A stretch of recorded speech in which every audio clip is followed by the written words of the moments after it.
రాత్రి నువ్వు పండుకున్నప్పుడు నీకు తోడు రెండే రెండు ఉంటాయి. సెక్యూరిటీ గార్డ్స్ ఉంటారా మనకు? డే టైంలో ఒక సెక్యూరిటీ గార్డ్ ఉంటాడు, నైట్ టైంలో ఇద్దరు డ్యూటీ చేస్తారు. డే టైంలో డ్యూటీ చేసిన వాళ్ళు దిగి వెళ్ళిపోతారు, నైట్ టైంలో ఇద్దరు తీసుకుంటారు ఛార్జ్ని.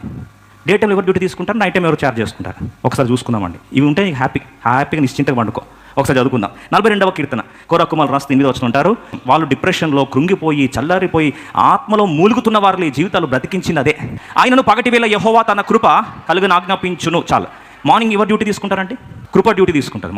Morning brother Krupa, yes your honour, I'll take care of your boy, I'll take care of your daughter. నీ కుమారుడు గురించి కుమార్తె నేను చూసుకుంటా. ఇంకా రాత్రి మనం పండుకోబోతున్నాం కదా, ఇప్పుడు నైట్ ఈయన దిగిపోతాడు, వేరే డ్యూటీ ఎక్కుతారు, కలిసి అవుదాం. రాత్రి వేళ ఆయనను గూర్చిన కీర్తనయు, నా జీవదాత అయిన దేవుని గురించిన ప్రార్థనయు నాకు తోడుగా ఉండును. రాత్రి ఇద్దరు బాడీ గార్డ్స్ అండి. నెంబర్ 1 ఎవరు? ఆయన గూర్చిన కీర్తన, వాక్య ఆధారిత కీర్తన, దేవుని లేఖనాలు ఆధారం చేసుకుని రాయబడిన సాహిత్యపు ఆధారిత కీర్తన, టైంపాస్ కీర్తనలు కాదు. ఇప్పుడు ఆ కీర్తనలు నా జీవదాత అయిన దేవుని గురించిన ప్రార్థన. ఇప్పుడు నెంబర్ 1 బాడీ గార్డ్ కీర్తన, నెంబర్ 2 ప్రార్థన.